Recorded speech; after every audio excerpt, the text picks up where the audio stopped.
भाइयों और बहनों, कोविड के कारण हिंदुस्तान में आज एक तूफान आया हुआ है।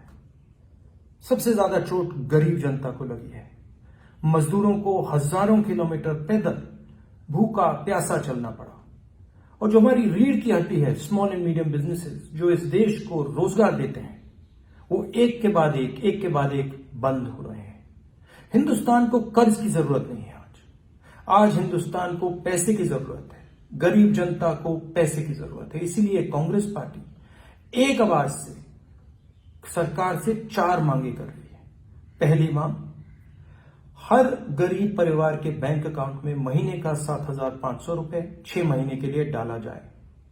मनरेगा को 100 दिन नहीं बल्कि 200 दिन के लिए चलाया जाए। जो हमारे स्मॉल एंड मीडियम बिजनेसेस हैं, उनके लिए तुरंत एक पैकेज तैयार किया जाए। और जो हमारे मजदूर आज सड़कों पे खड़े हैं, वापस घर की ओर लौट रहे हैं, उनको लौटाने के लिए एकदम सुविधा दी जाए। नमस्कार।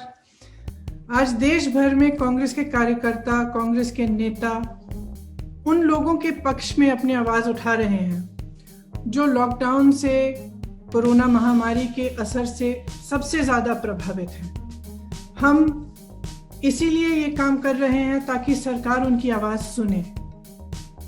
10,000 रुपए की मांग कि हर जरूरतमंद के अकाउंट में तुरंत 10,000 रुपए डाले जाएं, ये एक मांग है हमारी। दूसरी मांग कि अगले 6 महीनों के लिए प्रति माह 7,500 रुपए जरूरतमंदों के अकाउंट में डाले जाएं।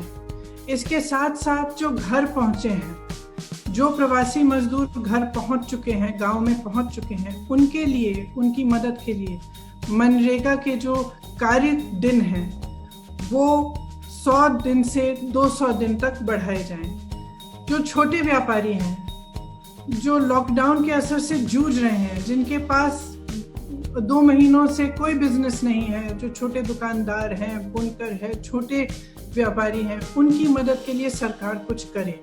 एक वित्तीय पैकेज दे जिससे कर्ज ना हो उन पर, जिससे उनके हाथों में भी पैसा आए, ताकि वह इन मुश्किल समय में अपना गुजारा कर पाए।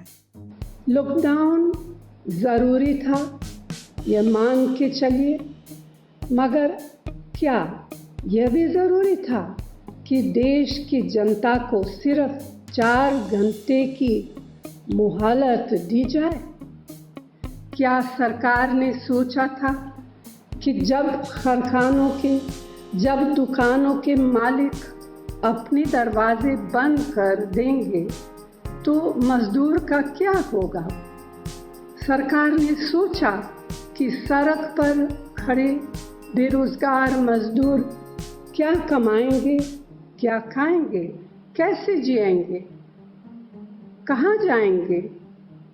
वो गरीब जिनसे कोरोना और लॉकडाउन ने जीने का हर सहारा छीन लिया है। लगता है इन लोगों का ध्यान शुरू से ही नहीं हुआ। किसी भी सरकार की सच्ची और सीधी परीक्षा यही होता है कि वे समाज के निर्धन और निर्बल के लिए क्या कर रही है। कांग्रेस पार्टी की मांग है कि सबसे पहले बेरोजगार और गरीब लोगों को राहत दी जाए। जब कांग्रेस पार्टी ने गरीब माइग्रेंट को फ्री रेल टिकट देने का ऐलान किया, तभी केंद्र सरकार ने 85% टिकट का दाम बढ़ने की घोषणा करी। यह अलग बात है कि आज भी जहां हमारी सरकारें हैं या कांग्रेस के सहयोगियों की सरकारें हैं, वहां राज्य सरकार माइग्रेंट मजदूर को फ्री टिकट दे रही है, मगर केंद्र के 85% का अभी तक कोई पता नहीं है।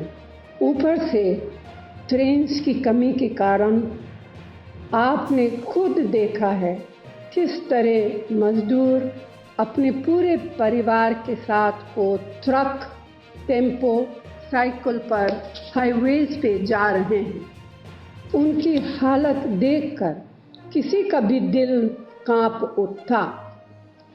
अगर कोई राहत पहुंचाने की कोशिश भी करे तो उसे रोका जाता है।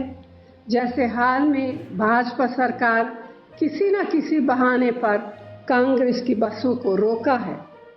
मनरेगा में 200 दिन का रोजगार सुनिश्चित करें, बहुत ही ज़रूरी है ताकि गांव में ही काम मिल सके। छोटे और लघु उद्योगों को आर्थिक राहत मुहैया कराएं ताकि करोड़ों नौकरियां भी बचें और देश की तरक्की भी हो। बेशक देश की आर्थिक समस्या को सुधारने के लिए सरकार MSMEs को पूरी सहयोग और समर्थन दे ताकि रोजगार तेजी से बढ़े। उन्हें सब्सिडी, इंटरेस्ट पेमेंट और वर्किंग कैपिटल के लिए 1 लाख करोड़ की मदद दे सकती है।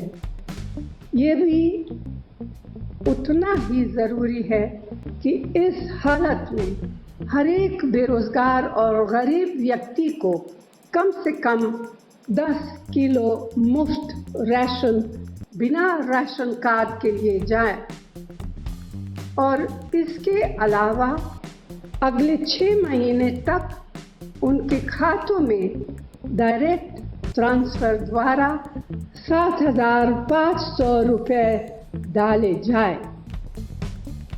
कोई सवाल उठा सकता है कि इस काम के लिए इतना पैसा कहाँ से आएगा? सच तो ये है कि पैसे की कोई कमी नहीं है, उसका सिर्फ इस्तेमाल सही होना चाहिए। वो 20,000 करोड़ रुपए जो सरकार ने नई दिल्ली की सेंट्रल विस्टा के सजावट के लिए रखे हैं, वह उन लोगों की मदद के लिए लगाया जा सकता है जो भूखे प्यासे सड़कों पर चल रहे हैं। सरकार का दावा है कि वह GDP का 10% देश की जनता पर आय इस समस्या के लिए दे रही है, लेकिन ये भी सच नहीं है। ध्यान से इनके आंकड़े देखे जाएं तो सीधा आपको दिखेगा कि सिर्फ 1% दिया गया है। मैं यह मांगे आपके सामने रख रही हूँ। आपकी बात तो सरकार को सुननी ही पड़ेगी। मैं समझती हूँ आपके मन में गरीबों और बेरोजगारों के लिए, मजदूरों और किसानों के लिए इस संकट की घड़ी में कितनी दर्द है। इसलिए आप साफ और ऊंची आवाज से सरकार से पूछें, जो हो रहा है वो क्यों हो रहा है, जो होना चाहिए वह क्यों नहीं हो रहा है, और अगर होगा तो कब होगा। धन्यवाद। जय हिंद।